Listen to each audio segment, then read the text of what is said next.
हम पार्ट 1 में पहले हम ये फेज़ के बारे में पढ़ रहे थे और क्योंकि हम नमाज के वक्फे के लिए गए थे तो अभी आगे दोबारा आगे से शुरू करते हैं। अगर लेट से मैं इसको इस तरह से डिफ़ाइन करता हूँ कि यहाँ पर मैं पाई की टर्म में इस एंगल को डिफ़ाइन करता हूँ, यानी कि 0 है यहाँ से लेके यहाँ तक ये पाई के बराबर है, इधर 2 पाई के बराबर है। तो यहाँ से 0 से पाई के दरमियान 0 से 1 तक 0 + 1 1 हो जाएगा डिवाइडेड बाई 2, तो ये पाई बाय 2 के बराबर हो जाएगा।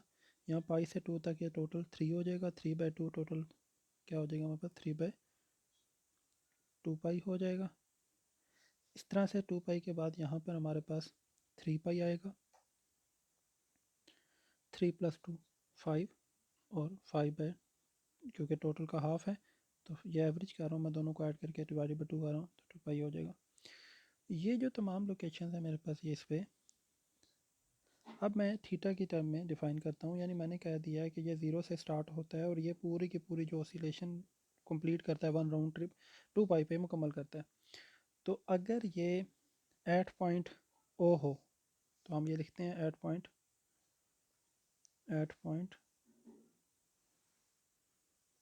ओ, वहाँ पर हमारे पास इसका फाई जो है वो इक्वल टू हो जाएगा 0 के, क्योंकि यहाँ पे ये इस वक्त 0 के, जब ये पॉइंट ओ पे होगा, ये मास अगर ओ पॉइंट पे होता तो इस जगह पे होता, तो ओ पॉइंट पे ये ऑटोमेटिकली फाई जो है वो 0 होता। अगर हमारे पास ये पॉइंट ए पे हो, एट पॉइंट ए, देन हमारे पास एट पॉइंट ए जो है वो कहाँ पे होता, एट पॉइंट ए पे होता, तो ये मैक्सिमम होता, तो उस वक्त ये पाई/2 पे होता है, क्योंकि अब हमने पाई की टर्म में डिफ़ाइन किया। तो पाई की टर्म पे डिफ़ाइन करते हुए फाई इज़ इक्वल टू हो जाता हमारे पास पाई/2। देखें ये मैक्सिमम पाई/2 क्या है हमारे पास, ये मैक्सिमम पार्ट, यानी ये जो मास है एम जो है ये स्प्रिंग के साथ क्लोज होके किधर तक चला गया, पॉइंट ए तक चला गया। यहाँ से ऊपर की तरफ मूव करके पॉइंट ए तक चला गया, जो कि एक्स नॉट उसने डिस्टेंस कवर किया, जिसे हम मैक्सिमम डिस्प्लेसमेंट भी कहते हैं।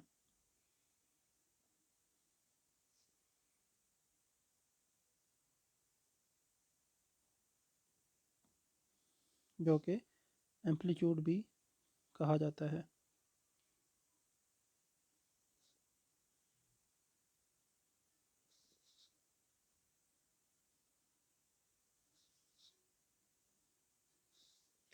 तो मैक्सिमम डिस्प्लेसमेंट जो कि एम्पलीट्यूड भी कहलाता है, जो कि हमारे पास एक्स नॉट है इस वक्त, और ये एक्स जो है वो डिस्प्लेसमेंट क्या है, कितनी है,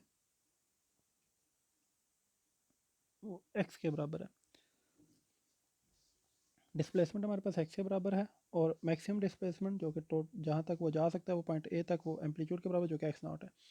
और अगर वो पॉइंट ए की तरफ यानी ऊपर की तरफ जाएगा तो वो हमारे पास पाई/2 का कराएगा। अगर वो पॉइंट ए से वापस आता है और दोबारा 0 पे आएगा तो उस वक्त हमारे पास जब 0 पे आएगा तो एट पॉइंट ओ, लेकिन एक फर्स्ट ऑसिलेशन के बाद वो पाई पे आएगा। और अगर वो पॉइंट बी पे आता है दैन एट पॉइंट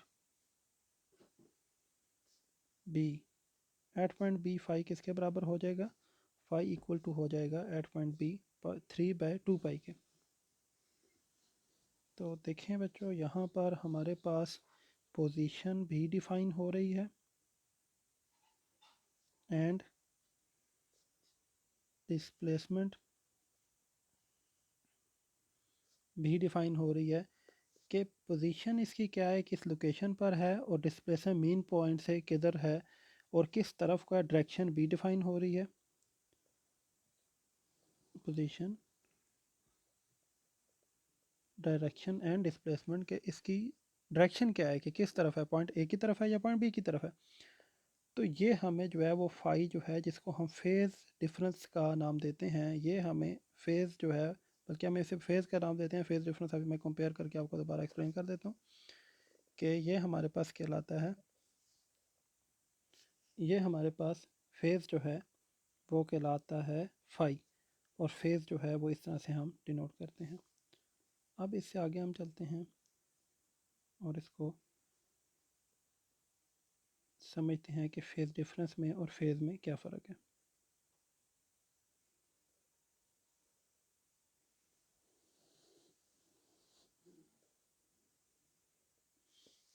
अब हमारे पास फेस जो था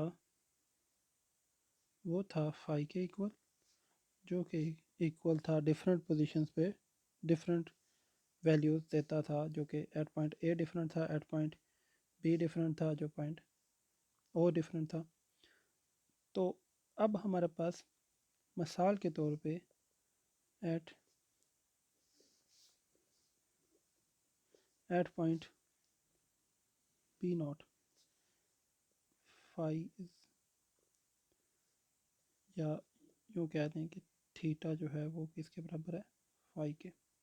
यानी पॉइंट पी नॉट वो था जहाँ पे ये फॉर मिसाल के तौर पे ये मास जो है, ये जो एम है, मास जो अटैच है, ये पहले पॉइंट पी नॉट पे था, पी नॉट से मूव किया और ये पी पॉइंट की तरफ गया, यानी यहाँ पे था पहले, इधर से मूव करके ऊपर की तरफ गया और पी की तरफ गया।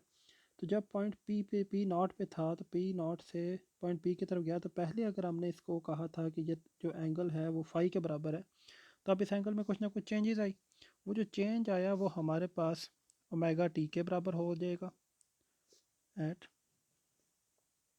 पी इज इक्वल टू, या पी के ऊपर थीटा को हम डिफाइन कर लेते हैं at one P theta is equal to omega T, क्योंकि हमारे पास हमें पता है कि ओमेगा इज इक्वल टू होता है थीटा बाई टी के। इस रिलेशनशिप से हमारा ये रिलेशनशिप आया है, तो ये ओमेगा टी के बराबर हो गया। अब हमने पॉइंट पी को, ये जो पॉइंट है इसको हम एन का नाम देते हैं, ये जो एन पे ड्रा कर रहा है, ये हम ये इसको एक डायग्राम ट्रायंगल के तौर पे इस डायग्राम में से एन ओ पी और एन को अलहदा कर लें अगर, तो triangle O P and N, इसमें से हम कुछ डाटा कंपेयर करते हैं। ओ पी एन में ये जो टोटल एंगल है ये ओमेगा टी प्लस फाई के बराबर है, यानी एंगल ओ, ये अगर पॉइंट, इस पॉइंट को मैं ओ वन डिफाइन करता हूँ, O one O and point P, angle O one O and P, यानी ओ से लेकर ये पी तक जो एंगल है, ये जो हमारा टोटल एंगल है ओमेगा टी प्लस फाई के बराबर है।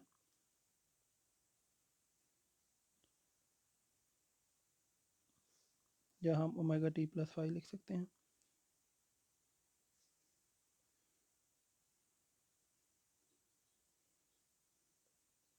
Omega T plus phi.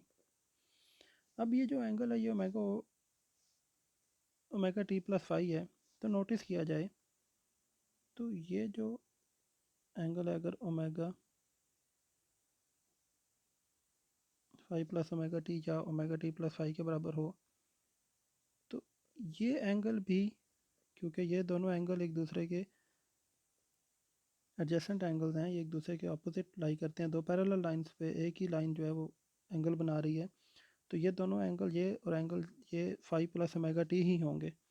तो इस कंडीशन के ट्रू होते हुए ये जो पॉइंट है, ये जो हमारे पास डिस्टेंस है, ये हमारे पास एक्स है, क्योंकि एट पॉइंट पी जो है, यहाँ पे देखें तो ये पॉइंट पी पे ये जो है ये यहाँ से लेके यहाँ तक डिस्टेंस एक्स के बराबर है कि डिस्प्लेसमेंट फ्रॉम मेन पोजीशन से जो डिस्प्लेसमेंट है वो हमारे पास क्या होती है, एक्स होती है पॉइंट पी तक। और जो टोटल डिस्प्लेसमेंट वो एक्स नॉट है, क्योंकि ओ ए इक्वल टू है ओ पी के, क्योंकि ये दोनों इस सर्कल का रेडियस ही हैं। तो ओ ए क्योंकि ओ पी के इक्वल है, तो हमारे पास वो ये जो है हमारे पास पी वाला ये ओ पी जो है ये हमारे पास एक्स नॉट हो जाएगा। इस कंडीशन में हमारे पास साइन ऑफ थीटा किसके इक्वल होगा, साइन ऑफ थीटा की जगह क्या लिखूँगा, थीटा जो है वो अगर ये ओमेगा टी प्लस फाई है, तो मैं यहाँ लिख सकता हूँ sine of omega T plus phi, और sine of omega T plus phi equal to हो जाएगा साइन थीटा किसके बराबर होता है, perpendicular over sine theta is equal to perpendicular over hypotenuse. अब यहाँ पे परपेंडिकुलर हमारे पास x है और हाइपोटेन्यूज क्या है, x नॉट है, x divided by x naught. इस इक्वेशन को अभी हम लेके चलते हैं और इससे आगे sine of omega T sine of omega T plus phi is equal to x by x not.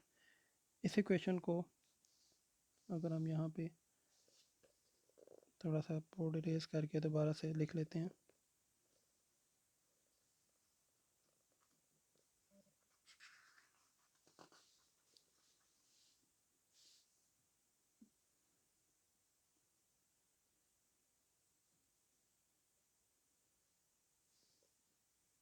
यहाँ पे मैं लिख देता हूँ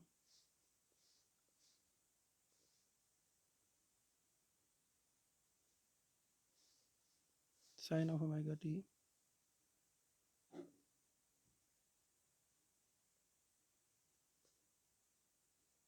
plus phi is equal to x divided by x naught.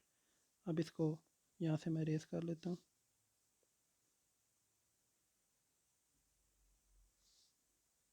अब ये इक्वल टू हो जाएगा एक्स नॉट। अगर मैं इधर साइन से पहले मल्टीप्लाई कर दूँ तो एक्स इक्वल टू हो जाएगा x naught sine of omega T plus phi. यहाँ तक क्लियर हो गया। अब इस इक्वेशन को माइंड में रखें और इससे आगे हम काम करते हैं।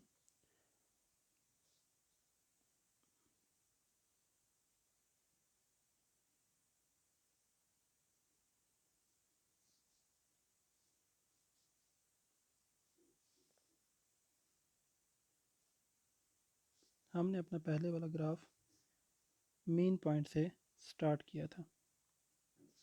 अगर हम मेन पॉइंट की बजाय इसको एक्सट्रीम पॉइंट से स्टार्ट करें तो कैसे स्टार्ट होगा, देन मेरे पास स्टार्ट होगा यहाँ से। इसका मतलब मुझे 90 डिग्री क्या करना पड़ेगा, 90 डिग्री ऐड करना पड़ेगा। तो एडिंग 90 डिग्री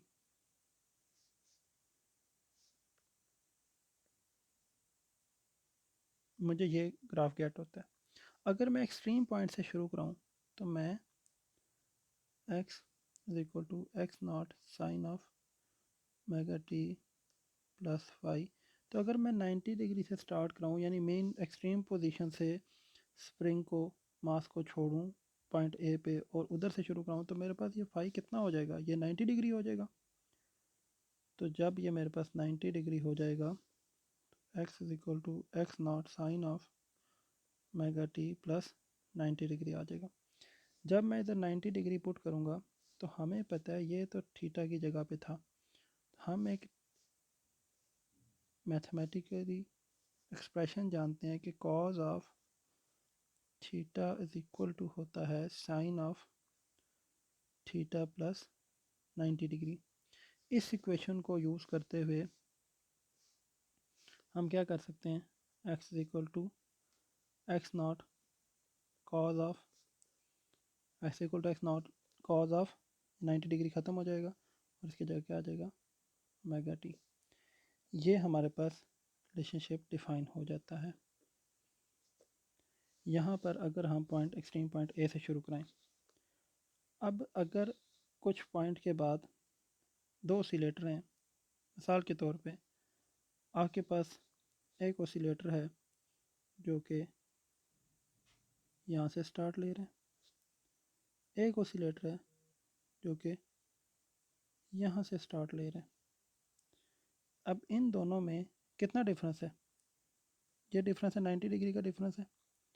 यानी ये अगर वेव यहाँ से यहाँ ले जाएं तो ये जो है ये शुरू हो जाएगी। तो देखें यहाँ पे ये इसको अगर यहाँ से यहाँ मूव कर दूँ, यहाँ से स्टार्ट कर दूँ तो ये बन जाएगी। तो इन दोनों में जो डिफरेंस है वो मेरे पास कितना है 90 डिग्री का। तो ये जो डिफरेंस है ये यहाँ पर यूज़ होता है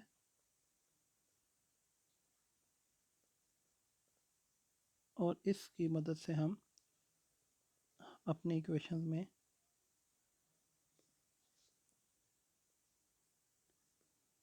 इसकी मदद से हम क्या करते हैं, अपने इक्वेशन में दो डिफरेंट ऑसिलेटर्स के दरमियान जो डिफरेंस है उसको कैलकुलेट करते हैं और ये फेज डिफरेंस कहलाता है। अब इससे आगे हम अपने टॉपिक को रीड करेंगे और रीड करने के बाद हम उसको एक दफ़ा से स्टडी कर लेंगे। Thank you.